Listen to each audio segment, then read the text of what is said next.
A quiet residential community in Weston-super-Mare, Somerset, has been left reeling after the death of 9-year-old Aria Thorpe, who was found dead inside her home on Monday evening.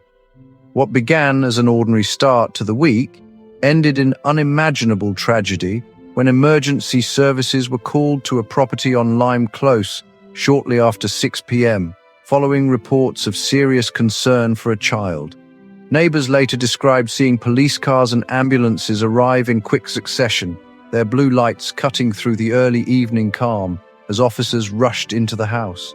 Despite urgent efforts by paramedics to save her, Aria was pronounced dead at the scene. A moment that would mark a devastating turning point for Aria's mother is identified in multiple news reports as Victoria Hull. She is described as Aria's primary caregiver, living with Aria and her older siblings in their Weston-super-Mare home. Victoria is reported to be deeply devastated by the loss of her daughter, as one close family source described her emotional state following the tragedy.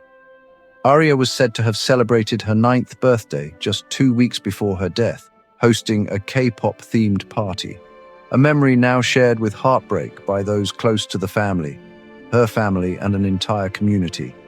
Avon and Somerset police later confirmed that a post-mortem examination determined Aria died from a single stab wound, a finding that immediately escalated the incident into a homicide investigation.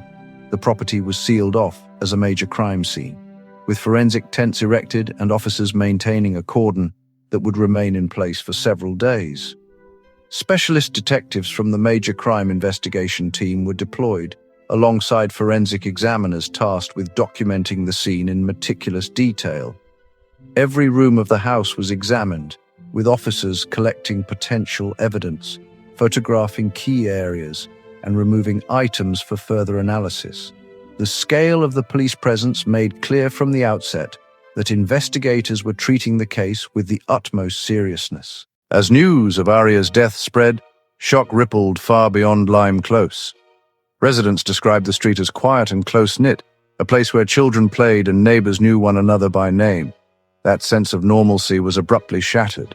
Friends and family members gathered nearby in visible distress, while neighbors stood silently behind police tape, many struggling to comprehend how such violence could occur in a setting so familiar and seemingly safe. Floral tributes, candles, soft toys, and handwritten messages soon appeared near the cordon, transforming the area into a makeshift memorial. Many of the notes spoke of Aria's kindness, her bright personality, and the cruel injustice of a life ended far too soon. One neighbor, whose daughter was Aria's best friend, said that the pair were almost inseparable. They played together often and spent a lot of time in each other's homes. Her comments underline both the emotional toll on families and the deep sense of loss felt by children in the community. They described how their own daughter, who had been playing with Aria and discussing things like Christmas wish lists just hours before the tragedy, was devastated upon learning the news, a sentiment echoed by other parents and neighbors.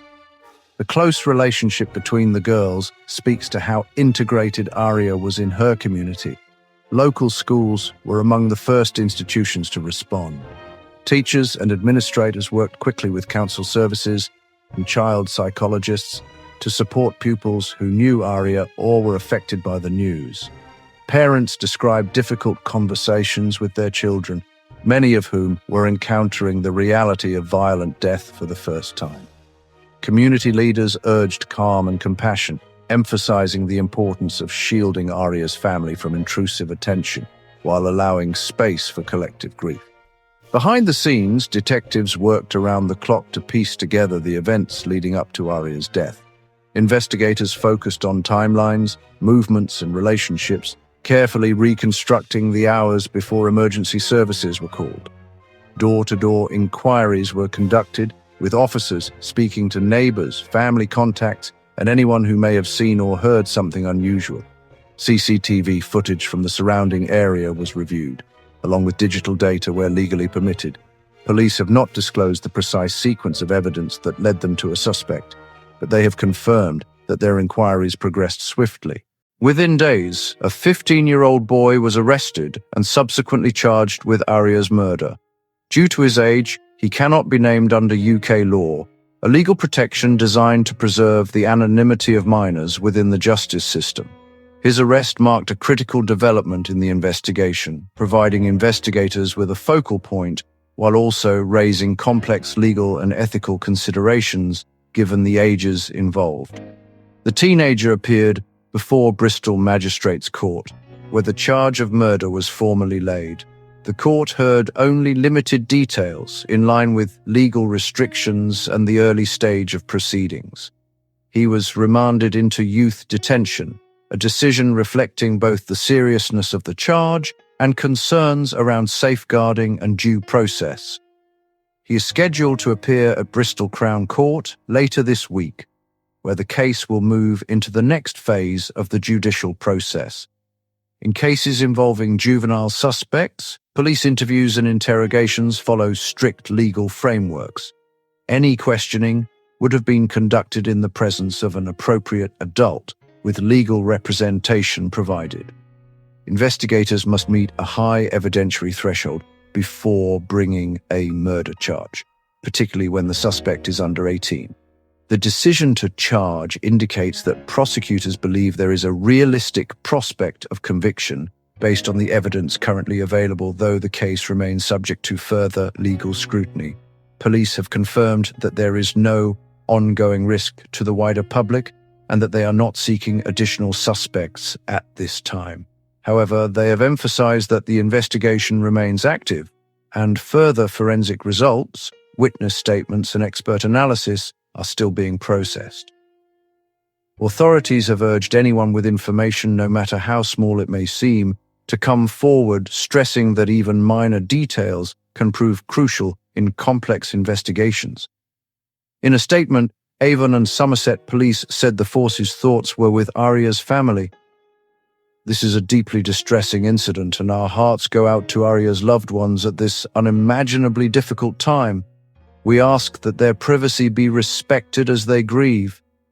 Specialist family liaison officers remain in close contact with the family, providing both practical support and a consistent point of communication as the investigation continues. As the legal process unfolds, the focus for many remains on remembering Aria Thorpe, a 9-year-old girl whose life ended in circumstances that have left an indelible mark on her community.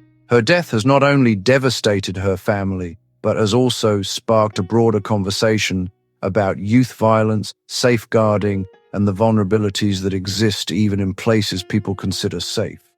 For now, Weston-super-Mare mourns, united in grief, waiting for answers and hoping that justice, however complex, will ultimately be served.